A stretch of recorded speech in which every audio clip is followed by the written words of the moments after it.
मैंने तुमने आगु स्थानीय मान विषय जान नहीं छोट छोट अंक संख्या 1 10 100 1000 स्थानीय मान जान आज आम षष्ठ श्रेणी 8 अंक विशिष्ट 7 अंक विशिष्ट 6 अंक विशिष्ट स्थानीय मान जान देख ये स्थानीय मान विस्तारित रूप केमती लेखा ये सारणटी को देख 1 10 100 1000 19 लक्ष संख्या लिखाई केत अंक विशिष्ट संख्या 1 2 3 4 5 6 अंक विशिष्ट संख्या 1 10 100 1000 लक्ष केते रहइबो 3 अंकरे 7 हजार रे 0 10 रे 6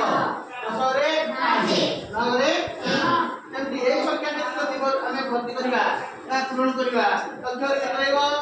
4 अंकरे 6 हजार रे 7 10 रे 3 10 रे 2 1 रे 1 ताले एमती संख्या को पूर्ण करी ओ घरे केते रहिला पइबो किंतु आमे संख्या लिखिला बेले सब बा पटु लिखिछे ओ लिखुछे संख्या स्थानीय मान गणिला बेले आमे डाहाण पटु गणिबा 1 10 100 1000 नियुक्त कोटि नै आ दिटा को पड़ो नियुक्त कोटि अब या परे नियुक्त कोटि क्लास में कर देखो वर्तमान प्रथम संख्या देखो 3 लक्ष ओडिया लिखाइला मिशान केतो होतो 7 होतो केतो हजार मिशान 0 हजार मिशान केते 100 600 मिशान 5 10 मिशान 9 बुझि पालो ताकि मते लिखि परिबा समान देगिरी 3 गुणन लक्ष्य अगडा एक केते सुनु 5 मिशान 7 गुणन अयुत 7 गुणन 1 अयुत 0 गुणन 1000 6 गुणन 100 600 5 गुणन 10 5 10 6 गुणन 1 यदि एमिति लेखिले अक्षर लेखिले एमिति लेखिले ताको एभली मते विस्तारित करी लिखि परबा 3 रे केते सुन लाइला 5 3 लक्ष 7 रे 7 पर देखो जेतेटा घर थिबो सेतिटा सुन बसि दो 7 रे 4टा सुन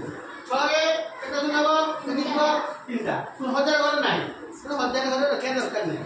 5 रे गोटे 5 10 9 रे 1 केवल 9 के एरा 3 प्रकार स्थानीय मान निर्णय बुझि पालो तेणु स्थानीय मान परीक्षा रे को भलिया पड़िथो यदि ए भलिया पड़िथो 3 लक्ष गैस होइतो तमे गैस जगह 7 होइतो लिखियो माने सेमती गैस हजार 0 हजार 6 गैस 600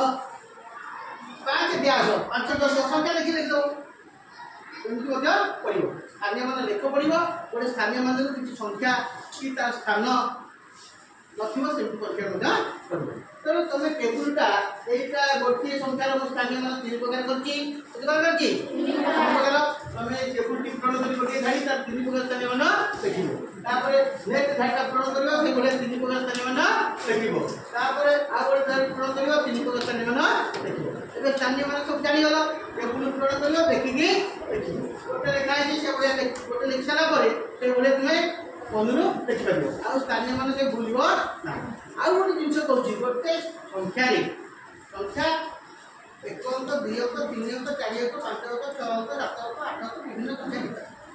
ओ गोटे संख्या लिखि देखो 1 10 100 1000 होची 3 होइतु 4645 केतरे 4 रो स्थानीय मान केतेटा अछि 4 दीटा 4 अछि 4 रो स्थानीय मान कोइ देखाबो 1 10 100 1000 प्रथम 4 रो 4000 द्वितीय 4 रो 400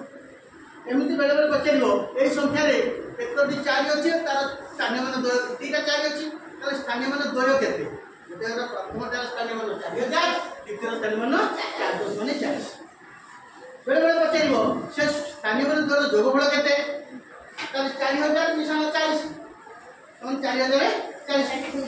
यदि बेले बेले पचेलियो ए संख्या रे 4 रो स्थानीय मान 2 रो वियोगफल केते प्रथम 4 स्थानीय मान 4000 बेले 40 बेले सुनु सुनु सुनु सुनु सुनु चार जीवन एक एक एक धार ले इसको अब एक ला 4 एक 3 3 ने ला 10 10 एक धार एक ला 9 एक ला 10 10 ले 6 अब 9 3 3 ले 9 8 तो स्थानीय मान द्वारा वियोग गुण मध्य बेले पचार एटा परिगरे तेणु लोक संख्या स्थानीय मान डबल संख्या 3 संख्या अछि सेमान स्थानीय मान मूल्य धार करके যোগফଳ ପଚାରିଲେ ଯୋଗଫଳ ବାହାର କରିବ, ଯୋଗଫଳ ପଚାରିଲେ ବିୟୋଗଫଳ। ବର୍ତ୍ତମାନ ତମର କାମ କ'ଣ? ଏ ସାର ଠିକ୍ ପୂରଣ କରିବ। ପ୍ରଥମର ଲେଖା ଅନୁସାରେ 3 ପ୍ରକାର ସ୍ଥାନୀୟ ମାନ ବାହାର କରିବ। ତା ସହିତ ବିଭିନ୍ନ ସଂଖ୍ୟା ଦେଖିବ ୟା ଦେହରେ କେତେଟା ଏକା ଭଳିଆ ସଂଖ୍ୟା ଅଛି। କୋଉଥିରେ ଏକା ସଂଖ୍ୟା ଯଦି କୋଉଥିରେ ଥିବ ତାର ସ୍ପେଶାଲ ସ୍ଥାନୀୟ ମାନ ବାହାର କରି ତାର ଯୋଗଫଳ ଓ ବିୟୋଗଫଳ ବାହାର କରିବ ହେଲା। ଆଜି ପାଇଁ ତୁମର ସ୍ଥାନୀୟ ମାନ ବିଷୟରେ କିଛି ଜାଣିଲ। ମନ ଧ୍ୟାନ ଦେଇ ସମସ୍ତେ ସ୍ଥାନୀୟ ମାନ ବିଷୟରେ ଯେମିତି ପରୀକ୍ଷାରେ ପ୍ରଶ୍ନ ନ ପଡ଼ିଲେ ଭୁଲିବ ନାହିଁ। ପରୀକ୍ଷାରେ ନିଶ୍ଚିତ ଏଇଥିରୁ ଆସିବ ଆଉ ତମେ ସବୁ ଭଲ ଭାବରେ କରିବ ବୋଲି ମୋର ଆଶା ଓ ବିଶ୍ୱାସ। କ'ଣ କହୁଛ? ଠିକ୍ ତ?